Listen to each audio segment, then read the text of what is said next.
So what happened with that guy as to why you're not together? Because that was the last relationship I remember you having. I haven't found anybody that has the same educational background as I do, the same family background as I do. It's always like a broken family, low education, like low morals, things like that. So when we start dating, they'll actually tell me, I've never had a woman as good as you. I've never been with someone that has their head on their shoulders, or that is focused, or, is career driven, or has, good credit, bank accounts, things like that. They'll tell me that. So the minute that somebody comes around, they're automatically threatened because they know they don't deserve to be in my life. You understand? They haven't done anything to be in my life, and it's like, for some reason, I'm around them, but they know that we're not on the same level. So every man that I'm with is always very jealous. Remember, I had one that tried to take my life. Right. That ended up doing life in prison for me. And it's like, this is the type of relationships that I am always in, and I don't know why I continue to repeat that pattern. And so because of that, I just said, until I can figure out why it is, let me just leave it alone. I'd rather be by myself. And mind you, I get lonely. I grew up in a household with a mother and a father. They were married for 47 years before my dad passed away. I grew up in a family, I'm talking about aunts, uncles, grandparents, everybody who was married, committed relationship, no divorce. This is the type of background that I have, family background. So me being the black sheep of the family, I'm the only one that dropped out of school, that had a child out of wedlock. I'm the only one. Didn't get married early, like things like that. So I was always looked down on in my family. On the Jamaica side, I'm the Butu of the family. That's what I was referred to as, right? So I don't know what it is that just always drew me to men like that. I don't know why. I don't know. I just always like those type of guys. So, but yeah, and the only thing is this. Because I've never been in a relationship like where the man left me. I always eventually come to my senses and leave them.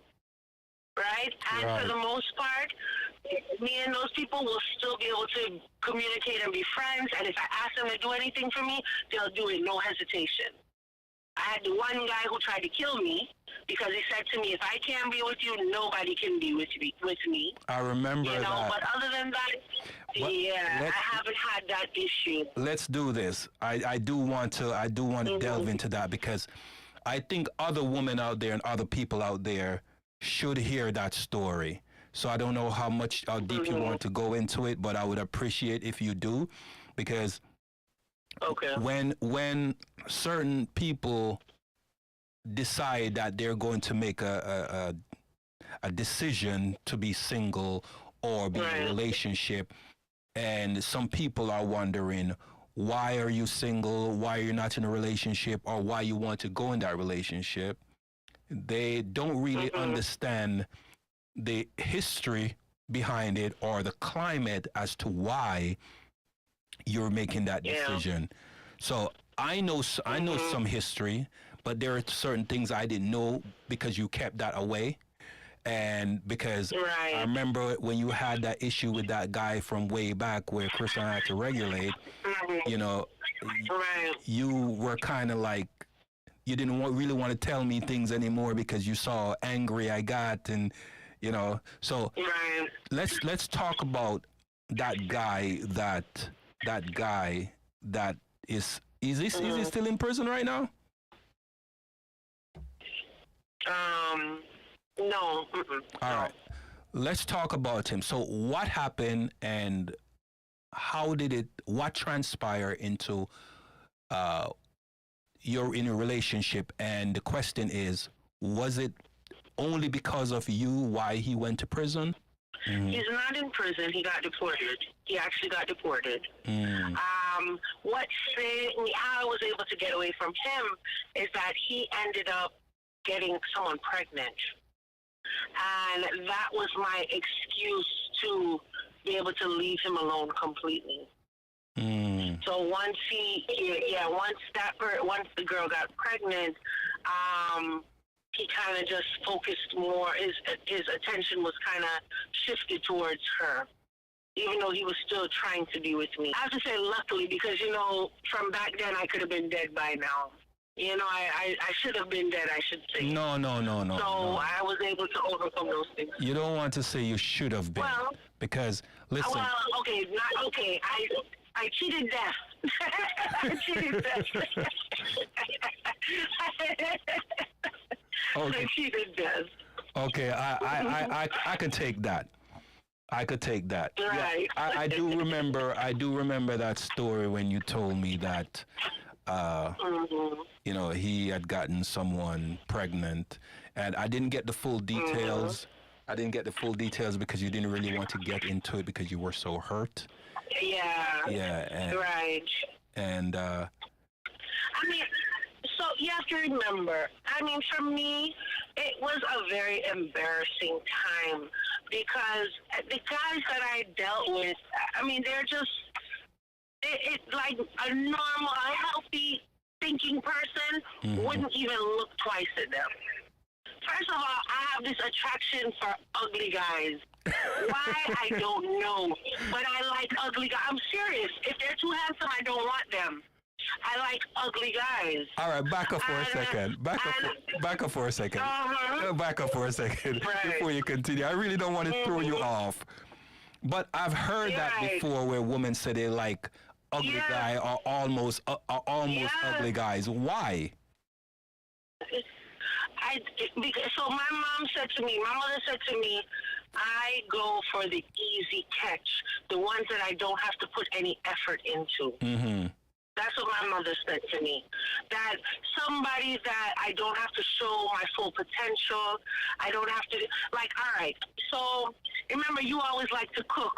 I never cooked because my mother used to cook, clean, and wash. Right? And when I was 12 years old, my mother realized, but wait, this child don't know how to cook. Because she never taught me how to cook. She used to tell me to come out of her kitchen. Mm-hmm. Right? Mm-hmm. So at 12 now, when she decided, okay, it's time to start teaching her, by that time, I used to hang out outside and play outside. And mind you, I was the only girl in my neighborhood. It was nothing but boys. Mm-hmm. So I was a tomboy. So she just said, all right, forget it, and didn't even bother to teach me. Mm-hmm. So I went through life not knowing how to cook. I learned to cook in my 40s. Really? In my 40s. I promise you. In my 40s. Because all of my friends knew how to cook. Everybody, you knew how to cook. Right. You understand? Everybody knew how to cook. I didn't have to cook. And remember, I'm around nothing but Caribbean people, mostly Jamaicans. Right. So everybody cook up hot every day. And, so I didn't go without food. Right? Right. So, True. So I didn't have a boyfriend that said to me, no, you need to know how to cook. I was always clean. So that compensated for not knowing how to cook. Well, the house is clean, the clothes are clean, I keep myself clean, so we're good with that. Mm-hmm. Also, I had a little brain on my shoulder. So I knew how to, pay bills, save money, balance our checkbook back then when we were using checkbooks. I knew how to do these type of things. Paperwork, typing, computer, anything like that I could do. Right. So, I was trustworthy because if you give me your money and you say, hold it, when you come back for it, it's going to be there. I'm not one of those girls that's going to take your money and spend it. So that's why, I didn't have a problem with guys, but I didn't have to put any effort into them either. I didn't have to do anything special or go above and beyond. So would you say that okay, I understand that. I know for 100% how clean of a person that you are. You're OCD, right? Right. But you didn't know how. Right. But you didn't know how to cook. Was that? Yeah. Did that play a part in your relationship having issues? Did the guy, even though they say that or show that they didn't mind, did they show in their actions that they did mind that you did not know how to cook? No, never, never. Because every man I dealt with loved to cook. And that was another thing. Every man that was attracted to me, for some reason, they loved to cook. So I always had, I mean, and I'm talking about up to the last man I ever had in my life loved to cook. That's something that I've never had a man that didn't love to cook. And nobody complained about me cooking. Nobody. Okay. So I don't know. So you were going to say something in terms of you being single, because you did say that you being single, are you happier? Let me put it that way. Are you happy? Yes. Are you happier right now? Yeah. So go ahead. Don't get me wrong. I would love to have a man in my life. Since I'm 16, I've always had a man in my life. I don't know a time when I didn't have a man in my life. But I'm just tired of like feeling insecure, not trusting, not like, and the thing is, remember, I went to school with the intention of being a lawyer. I'm very observant. Everything that comes out of your mouth, I listen to it and I think about it. So you tell me you're gonna be in Miami at 1 o'clock, and at 1:15, you're telling me, oh yeah, I've been in West Palm Beach. You know, it's like these are the things. And I'm gonna give you an example. Yesterday, I spoke to this guy. We dated briefly, and yesterday he reached out to me. Hey, how you doing? How's everything going? And he tells me, because the last time we spoke, he had gotten laid off from his job. So I said to him, oh, so how's the work going? And he says to me, oh, life is good. I've just been vacationing. And I said, okay, all right. And he tells me, yeah, as a matter of fact, I'm out of town right now. Right? I didn't ask him this. He said this to me. And then 5 minutes later, he tells me, oh, I'm heading to Miami in Hialeah or something like that at a casino. And I'm saying to myself, wait a minute, this man just told me he's out of town. But yet 5 minutes later, he's telling me he's heading to the casino in Miami. So he's lying. And I'm exactly, and I'm like, why? That was so unnecessary because I didn't ask you that. You just told me this, and then 5 minutes later, it's like you forgot what you said. If you were telling the truth, you wouldn't have to remember what you said 5 minutes ago. So this is another thing. It's like for some reason I keep meeting, men that lie a lot. And I just said, I can't be bothered. It's not worth my time. Do you think or feel that you have a God complex where you put out that energy because you see something in these men and you think that you could fix them? Do you? Yeah, I do. Okay. I do. Okay. Yeah. Now, let me ask you another. Go ahead. Well, let me just say this to you. I've been told over and over again that I'm very intimidating. How so? That men are very intimidated by me. I don't know, because I guess they feel like I guess they don't deserve me. I come into their life. They don't understand why, what it is that made me come into their life, because we're into different things. But I come into their life and I love them and I treat them, because I have this thing about treating a man like a king. You treat me like a queen, I'm going to treat you like a king. This is how I saw my mother take care of my father. I expect the same. And for the most part, ever since the guy who tried to kill me, no man has ever done that, has ever done anything like that. I've never had a man put his hands on me, abuse me, anything like that.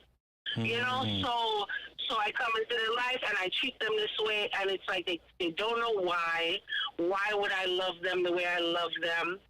And so they feel intimidated because they know that I know things that they don't know. I don't know how to describe it. It's just, this is what I've been told many times. And then especially, like, after all of that, I always walk away from the relationship. And it's like, why? But you put up with me for so long, because I invest years into these men. And then one day I realized, what are you doing, Michelle? Leave this person alone, and I just cut them off clean. This is what I do constantly. So, Mish, let me ask you this one question, because I can tell you from personal observation and even observation of my life and others that I know. Right. I asked you just a few minutes ago about the God complex, where you think you meet someone and you think you can fix them. Was that something you think or you believe you inherited from your mother? I don't know, because so remember, I left home at 16. Right. So the conversations that I had with my mother at that stage were not adult conversations. After my dad passed away a couple years ago, I got to know my mother again for the first time. Right? Actually, after COVID, my mom asked me to come and stay with her, and I spent 2 years in her home. I realized I did not know my mother, right? Because now I'm an adult, and the conversations are different. And basically, my mother said to me that her whole relationship, my father controlled everything. Whatever my father said, that's how it went. Things that she wanted to do, she wasn't able to do. And so my mother just went crazy as far as just doing a whole lot of unnecessary things. She remodeled her entire house. She did the driveway. She did this. She did, and then she turned back around and remodeled her house again within the same year. In the same year, right? She bought a brand new car. My mother drives a total of 5,000 miles a year. And she went and she had a car that was in mint condition. And just out of clear blue, she went and bought a brand new car. She had a car that was paid in full, in mint condition, with I think she had it since 2007, and the car had a total of like 20,000 miles on it. Some little bit of miles for all those years. And she bought it brand new. And she turned around and bought herself a brand new car and took up car payments. And it was like, why? You hardly drive. You're not going anywhere. Why did you need to do that? And she just started doing a whole lot of things. And when we spoke about it, she said, I was never allowed to do these things. And now that I have the freedom to do it, I'm going to do anything I want to do. I was just going to say that. And then, of course, the feeling of freedom. Yeah. Yeah. The feeling of freedom. So. Yeah. So, based on past relationship with your parents, your mother, I'm hearing that things got rekindled to some point, right? And in terms of the relationship with your parents. And have you sat down with her, besides her telling you that now she's got the freedom, she was never able to do those things? Have you sat down with her and asked her if she can give you advice of how to deal with your future relationship if and when you decide to get in a relationship, so you can get her perspective based on is she healed, by the way, from that previous marriage relationship? Well, so the thing is this. Although my father was the ruler, right? There's a lot of things that, like, I don't think my mom has regrets as far as marrying my father, as all the years that they were married, because she told me that their relationship was built on a foundation of communication. And she Okay. said to me, you cannot have a successful relationship if there's no communication, because the day will come when sex is no longer an option, which is what happened in the end with my father. He passed away days before he turned 85. Mm-hmm. So, and my father also had dementia and then eventually Alzheimer's. Mm-hmm. However, the two of them used to, one thing in my household, we used to sit down and eat together every night, Mm-hmm. right? We sat at a table and we ate together, the whole family, every night. And my parents kept that tradition going even when there was no children in the house anymore. They sat down and ate together every single night. They have a conversation. In the morning they wake up, they have a conversation. They speak to each other throughout the day. And so when my dad's mind was going and even his speech was going, they would still sit down next to each other every day. And my mother would tell him about her day, and my father would mumble things. And she didn't really understand him, but she would say, yeah, okay. And just, and just like acknowledge it like she knew what he was saying, because that was their relationship from the beginning. They always communicated. Give him that peace of mind. A problem that I have, yes, and a problem that I've always had with my relationships is that our communication was very limited, and the communication that was had was very deceptive. So it's like I wouldn't even know if the person was telling me the truth or not.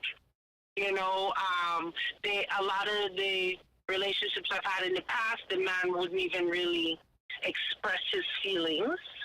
Mm-hmm. The vocabulary was very limited. I always dealt with, I always had this thing for like rude boy type of guys. Right. A man with a little thug in him. So bad man that do them thing there. I'm not gonna talk about that kind of stuff. Mm-hmm. And so these were the restrictions. These were the issues that I had with my relationship. Let me ask you and this. I used to keep a lot of my feelings bottled up. Mm-hmm. I know about that. Let me ask you this. Did your father display that same type of personality, that bad man type of personality? No. Okay. No. My father was an uptown man. He was a society man. So that's why I told you I was the Butu of the family. Right. They call me the Butu. I was, yeah. Explain. Hold on. I wasn't raised like that. Hold on. For those that don't know, right, explain what a Butu is. So a Butu is basically like a low-class, uneducated person, predominantly from like the ghetto. So like, all right, in American terms, you're ghetto. You're loud. You're ghetto. You're ignorant. You don't have any intelligence. Like that's what I was called growing up because of the type of people that I associated myself with. Okay. I associated myself with thugs and criminals and drug dealers, and that's the type of people that I hung out with. But I wasn't raised like that. I went to private school. I grew up in a house with a mother and a father. I was educated. I have degrees, things like that. That's how I was raised. So I was just completely different than how I was raised. All right. You said something very important, and you've mentioned it before. Mm-hmm.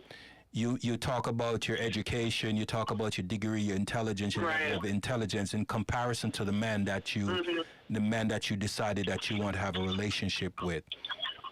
So you said that they were a bit intimidated. Do you think that that played some part in them feeling intimidated or less than? Do you think that played some part in the relationship going awry and the abusive nature of the relationship to emphasize that part because I want you to expound on it a little bit more? Do you think that had some that some relevance in why your relationship always turned out bad? Yeah, because, going back to what I was saying, just being in a relationship with these guys surprised them. right? They couldn't understand, like, what is it that, made you decide to say yes when I, spoke to you? And then I would spend years with them. Like, okay, for example, I've never been in a short-term relationship. Yes. I've never been in a relationship with someone for like less than 2 years. Most of my relationships were between 5 and 7 years. My last relationship was 14 years. I'm sorry. The one after that was 5 years. I spent years with these people and knowing that I have no future with them. No future. Wait, but pause. I literally told myself. Pause for a second. Pause for a second. Yeah. I'm hearing two things here. You spent years with them, knowing.